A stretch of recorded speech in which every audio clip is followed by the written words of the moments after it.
26/10/2013 ശനിയാഴ്ച കോലഞ്ചേരി പള്ളിയുടെ മുമ്പിലെ സമരപ്പന്തലിൽ നിന്നൊരു കാഴ്ച.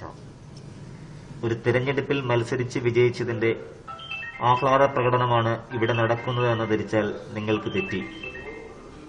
ശ്രേഷ്ഠ ഇടയന്റെ നേതൃത്വത്തിൽ ഒരു വിശ്വാസിയുടെ ശവസംസ്കാരം തടഞ്ഞതിനു ശേഷം നടത്തുന്ന ആഹ്ലാദ പ്രകടനമാണ് നിങ്ങൾ കാണാൻ പോകുന്നത്.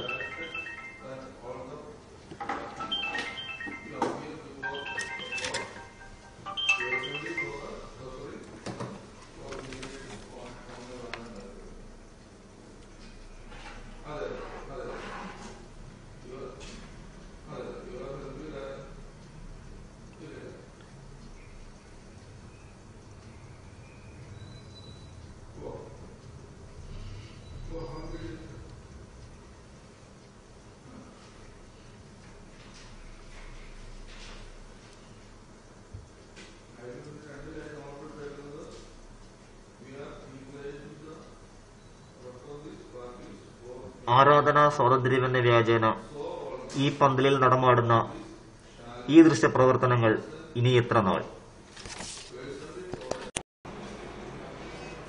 എന്തിനും ഏതിനും അനുരഞ്ജനവും സമാധാനവും സ്നേഹവും മാത്രമാണ് പരിഹാരമെന്ന് പൊതുസമൂഹത്തിനോട് വിളിച്ചു പറയുകയും, എന്നാൽ ഇന്ന് കോലഞ്ചേരിയിൽ മരിച്ച ഓർത്തഡോക്സ് സഭാ വിശ്വാസിയുടെ ശവസംസ്കാരം തടഞ്ഞ് തന്റെ ഉദ്യമം പൂർത്തിയാക്കി സന്തോഷത്തോടെ അണികളെ കൈവീശി കാണിച്ച് ഫ്ലൈയിങ് കിസ്സും നൽകി മടങ്ങുന്ന ഈ വന്യപിതാവിന്റെ ചേഷ്ടകൾ